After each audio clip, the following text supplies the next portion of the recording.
À travers l'exploration de la psychothérapie d'une mère, je vais répondre aux questions suivantes. Comment la cure d'un parent produit-elle des effets thérapeutiques sur la souffrance de l'enfant? Deuxièmement, avec quelle théorie et quelle technique le clinicien opère-t-il pour dévoiler, dénouer et apaiser une situation de maltraitance? Donc il s'agira d'un cas clinique de maltraitance corporelle agi non pas par la mère, mais par l'enfant elle-même. Une enfant dont nous apprendrons par les associations libres de sa mère qu'elle se fait du mal, donc qu'elle se maltraite. Madame T est une jeune mère qui vit seule avec ses enfants. Elle se dit fatiguée par eux et se plaint de sa plus jeune fille, âgée de seulement 9 mois, Kadiatou, qui, selon la mère, pleure trop et la rend folle. Lors d'une séance, la mère évoque brièvement le fait que Kadiatou se tape la tête.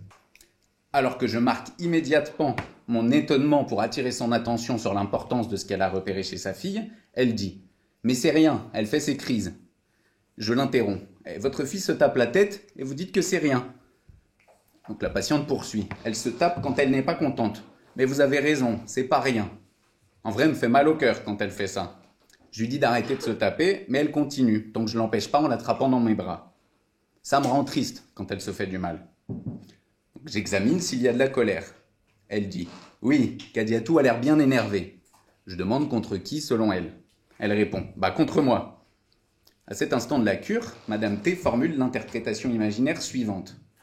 Donc elle dit « Kadiatou m'en veut parce que je l'empêche de faire ce qu'elle veut. Je sais qu'elle se tape pour que je culpabilise. » Ce savoir érigé par le moi de la patiente au sujet de sa fille m'amène à examiner la certitude de son affirmation quant aux intentions supposées de son enfant. Donc cette technique, dite de la vérification de la certitude, produit ici un effet d'ébranlement de l'affirmation. Madame T dit qu'elle ne peut pas être complètement sûre, vu que Kadiatou, qui a 9 mois, elle ne parle pas encore assez bien pour dire. Le fait que l'intervention clinique puisse déranger ce qui s'énonçait comme une certitude, et l'évocation par la patiente du point de vue subjectif de sa fille, donc elle parle pas, elle peut pas dire, indique un certain dégonflement imaginaire. Lors des séances suivantes, Madame T donc continue de parler de haine, mais elle la situe exclusivement du côté de sa fille. Lorsque je lui demande si elle, la mère, est en colère, elle répond par la négative. Selon elle, seul l'enfant serait en colère. Dans le discours maternel, c'est donc Kadiatou qui apparaît comme l'unique porteuse de la haine. Ça fait beaucoup de responsabilités pour une enfant née il y a quelques mois seulement. Certes, la reconnaissance de la colère chez sa fille n'est pas sans effet. Madame T remarque qu'elle parvient désormais à calmer sa fille en nommant la colère lorsque cette dernière se tape la tête. « Tu es en colère ?» lui dit-elle. Dans ces cas-là, l'enfant s'arrête et regarde sa mère en hurlant. Kadiatou réagit maintenant à la parole de sa mère. Elle n'a plus besoin d'une intervention corporelle pour cesser de frapper son corps. Et toutefois, l'affaire de la mère et de l'enfant n'est pas réglée pour autant, puisque bien que les épisodes s'interrompent plus aisément, ils continuent de se présenter. Donc à ce moment de la cure, l'interprétation donnée par Madame T, selon laquelle sa fille se tape la tête parce qu'elle est en colère contre sa mère qui l'empêche de faire ce qu'elle veut, produit seulement un effet en surface de l'appareil psychique. Le moi bouge, donc, et nomme désormais la colère de l'enfant, mais ça ne suffit pas à opérer un effet de castration symbolique, c'est-à-dire une reconnaissance de la condition d'être manquant. En effet, à ce niveau-là, l'interprétation du symptôme de l'enfant s'inscrit dans le registre de l'imaginaire. C'est l'enfant qui serait en colère du fait de son manque, je l'empêche de faire ce qu'elle veut, et non pas la mère. Fernando de Amorim a conceptualisé la fantasmatisation de l'organisme pour désigner une interprétation d'une maladie organique qui est donnée par le patient et qui se caractérise par sa dimension inventive, donc imaginaire. Ainsi, par extension de ce concept, je propose de parler ici de fantasmatisation parentale du symptôme de l'enfant. Ceci afin de préciser les contours imaginaires d'une interprétation du symptôme de l'enfant par le parent donc, et qui serait donc sans effet profond sur la souffrance de l'enfant. En effet, à ce stade de la cure, l'interprétation imaginaire de la mère n'est pas suffisante pour que l'enfant se détache complètement de la nécessité de se faire du mal. Cependant, le fait que le clinicien porte de l'intérêt à cette interprétation nourrit le transfert, comme c'est le cas dans la fantasmatisation. Dans le cas de Madame T, l'attention imaginaire avec sa fille apparaît teintée d'agressivité. Selon ses dires, Kadiatou agirait de façon à lui causer du tort, en lui infligeant délibérément de la culpabilité. Elle fait ça pour que je culpabilise, elle dit. Je poursuis donc l'usage de la technique de l'évitement du passage à l'acte, qui a été élaborée par le docteur De Amorim, afin de viser l'apaisement du moi de la mère et la protection de l'enfant. Ceci à l'appui d'une hypothèse freudienne qui se confirme encore chaque jour dans la clinique. Donc là où l'amour est le plus intense, il existe presque obligatoirement une haine aussi forte. Haine qui est voilée par l'amour. Ayant déjà demandé au moi de la patiente s'il y avait de la haine et ayant obtenu une réponse négative, j'insiste en direction radiale afin de m'adresser directement aux organisations intramoïques. Donc les organisations intramoïques, vous l'avez entendu aujourd'hui, mais une piqûre de rappel est bienvenue. C'est le nom donné par le docteur De Amorim à la résistance du surmoi freudienne et au grand autre non barré lacanien. Donc la résistance du surmoi est issue d'un sentiment de culpabilité, d'un besoin de punition, et elle fait pression sur le moi et donc le pousse à agir. Agir de manière agressive envers l'autre ou soi-même. À son côté, le grand autre non barré, c'est son bras verbal, c'est-à-dire que lui agit non pas par l'acte, mais sous forme de pensée ou de paroles méchantes, agressives.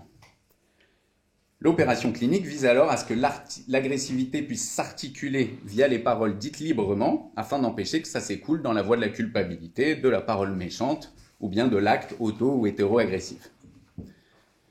Donc la technique d'évitement du passage à l'acte permet d'opérer cliniquement à partir de l'indication de Freud, selon laquelle le psychothérapeute est chargé d'assurer l'ouverture de streintes internes, l'avancée en direction radiale, tandis que le patient pourvoit à l'élargissement périphérique par ses associations libres. Donc sans passer par le moi, j'utilise l'autorité du transfert pour opérer en affirmant qu'il y a de la haine. La patiente associe. Je m'en veux beaucoup. J'ai eu des pensées horribles pendant la grossesse et après la naissance de Kadiatou. Encore maintenant. Je lui demande de dire ces pensées qu'elle a eues. Elle refuse, dit qu'elle a honte, que ça concerne sa fille et qu'elle est une mauvaise mère. La patiente s'agite corporellement. Pour dégonfler sa culpabilité et lui permettre de s'autoriser à nommer ses pensées, je dis, vous êtes une bonne mère, je ne suis pas d'accord pour que vous puissiez vous flageller comme ça, dites plutôt. La patiente ne lâche rien. Je suis la pire mère, dit-elle. Alors je tente une nouvelle incision du moi pour accéder aux organisations intramoïques et ouvrir une voie symbolique au signifiant associé à la haine vis-à-vis de sa fille. Pour cela, j'utilise une technique, je ne crois pas qu'un nom lui ait été donné, mais en tout cas elle m'a été transmise par mon superviseur. Celle-ci consiste à perturber le moi fort en l'assaillant d'intervention. Je dis, oh, la pire mère, carrément. Vous n'exagérez pas un peu? Elle dit, je continue. Vous êtes humaine que je sache. Elle répond, oui, en souriant. Je poursuis. Donc ce sont des pensées humaines. Vous n'allez choquer personne ici. Dites maintenant.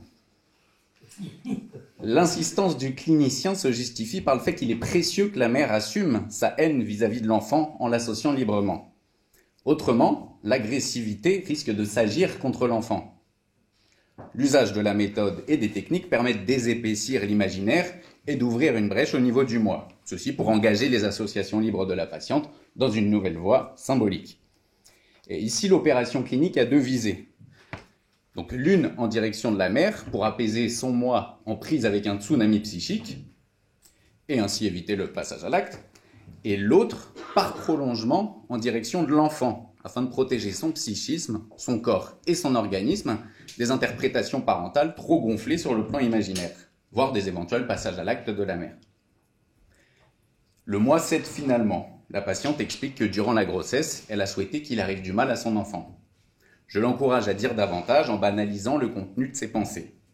Elle poursuit et son agitation corporelle cesse. L'idée de donner des coups à son ventre l'avait traversée pendant la grossesse sans qu'elle n'agisse.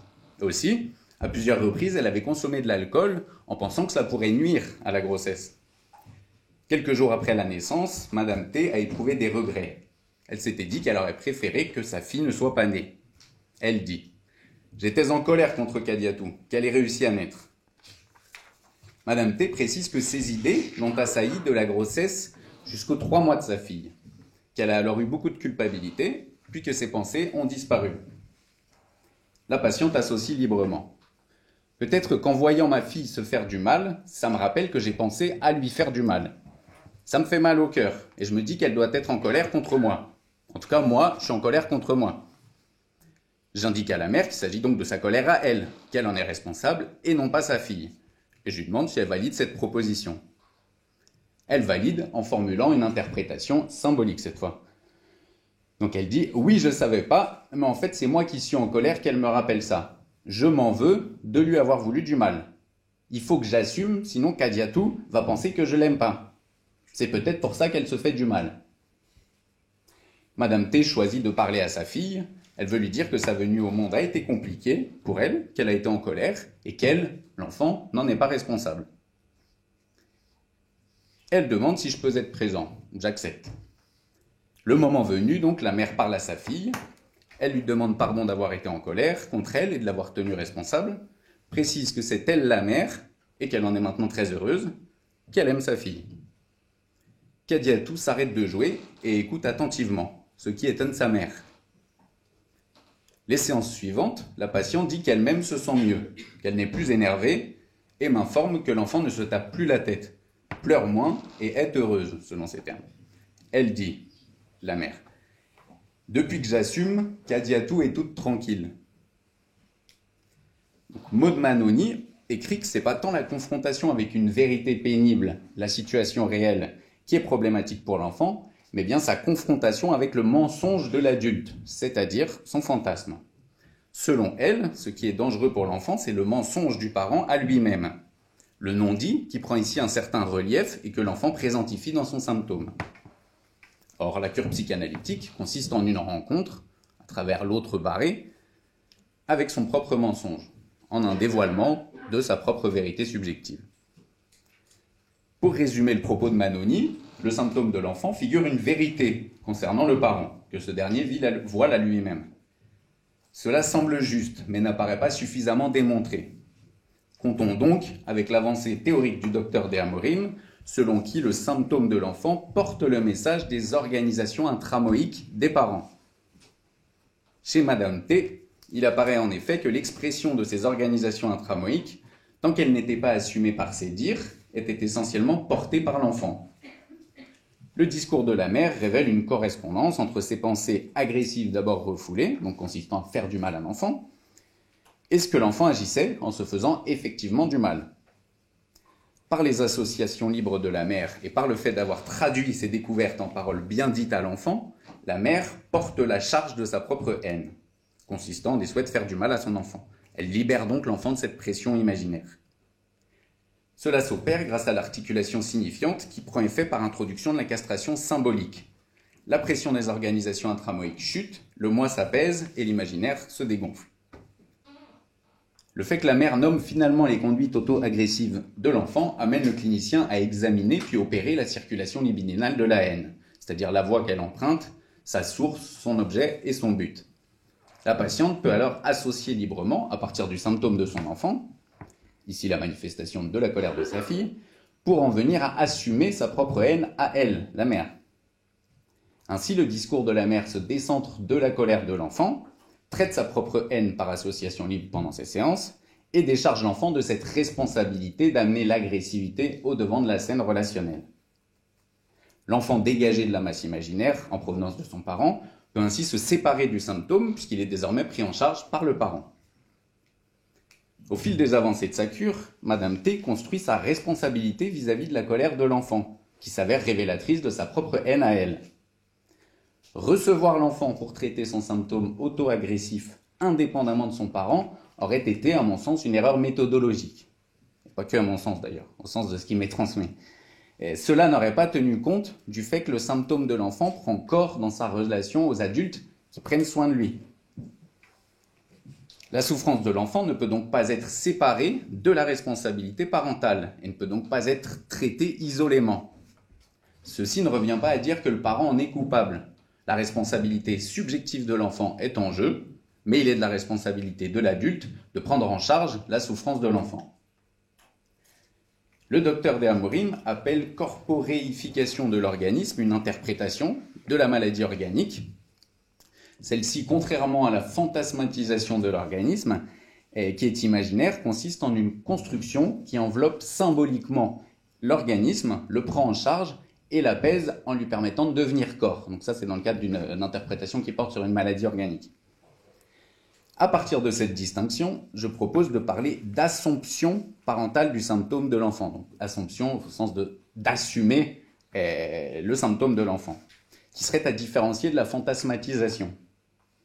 Après la fantasmatisation imaginaire du symptôme de son enfant, s'ouvrirait alors la possibilité, pour le parent, d'une assomption du symptôme de l'enfant, d'une assomption symbolique du symptôme de l'enfant. Cette dernière correspondrait à la construction d'une interprétation symbolique traduisant une position parentale qui assume symboliquement l'enfant en prenant en charge son symptôme, en le dégageant d'une masse imaginaire et en allégeant donc l'enfant. L'enfant, ainsi élevé au rang de la subjectivité de son être, peut alors s'apaiser et s'occuper de sa propre trajectoire existentielle. Avant de conclure, disons quelques mots au sujet des dites maltraitances ordinaires.